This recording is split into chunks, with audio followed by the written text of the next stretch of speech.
আজকেরটা আমি নতুন রেসিপি নিয়ে আসবো। আজকে গাঁদার পাতার বড়া। আপনারা খেয়েছেন কি না জানি না।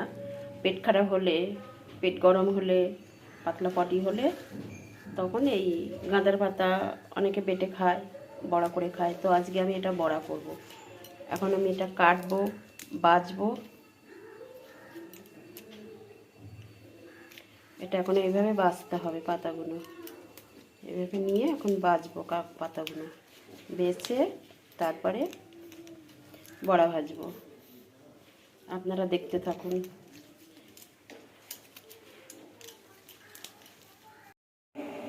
আমি যে গাঁদার পাতা বড়া ভাজবো, এবার ধোবো ভালো করে, ধুয়ে এবার এটা ভালো করে মাখতে হবে। দেখুন, একটু নরম করে না মাখলে জিনিসটা ভালো লাগবে না।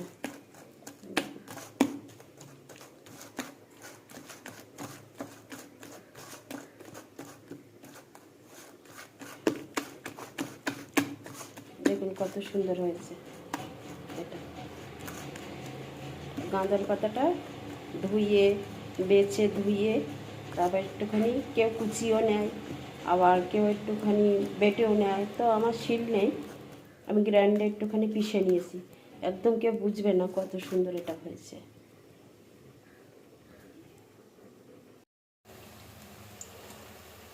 দেখুন কত সুন্দর লাল লাল হয়ে গেছে।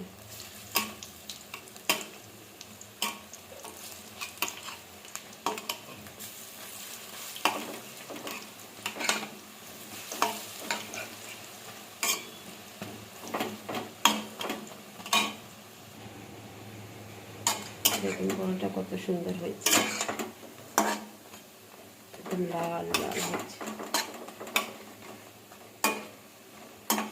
বেশি কড়া করলে না আবার খাবো, মাছ মাছ করলে বেশ ভালো লাগে গরম গরম ভাত দিয়ে। দেখেন কত সুন্দর বড়াটা হচ্ছে।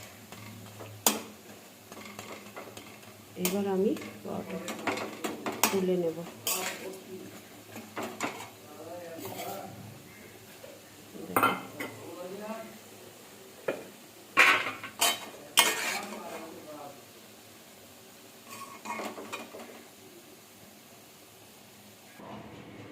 দেখুন কত সুন্দর, এটা কালো কালো লাগছে কারণ এটা হচ্ছে গাঁদার পাতা।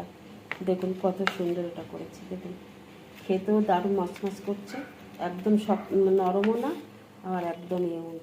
চালে গুঁড়ি দিয়ে করলেও ভালো লাগে, যারা চালে গুঁড়ি দিয়ে খায় তাদের পক্ষে ভালো লাগে। কিন্তু এটা গরম ভাতে খাবেন, কারোর পেট খারাপ বা কোনো শরীর খারাপ, পেটের প্রবলেম আছে, এই গাঁদার পাতার বড়া করে খাবেন। বা কেউ বেটে খায়, এমনি বড়া করে খায়। তো আমি গ্রাইন্ডারে একটু পিষে নিলাম, তাতে সেই ফলে দেখতেও সুন্দর লাগলো। বড়াটা কত সুন্দর হয়েছে আপনারা বলবেন। আমি এখনও খাইনি, তবে গরম ভাত দিয়ে খাবো এখন। গরম ভাত দিয়ে খেয়ে দেখবো কেমন লাগে। আপনারা খাবেন, খুব সুন্দর খেতে, যা টেস্টফুল। যা যা দিলাম ওই রকমগুলো দিয়ে করবেন, হেভি টেস্টিফুল খাবার।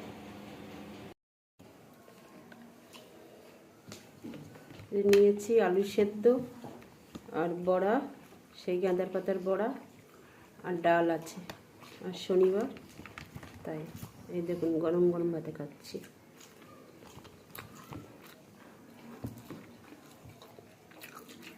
এখন একটু শক্ত হয়ে গেছে, কি সুন্দর খেতে। তাকে দিয়েছিল, হ্যাঁ, করে খাবেন, ভালো লাগবে।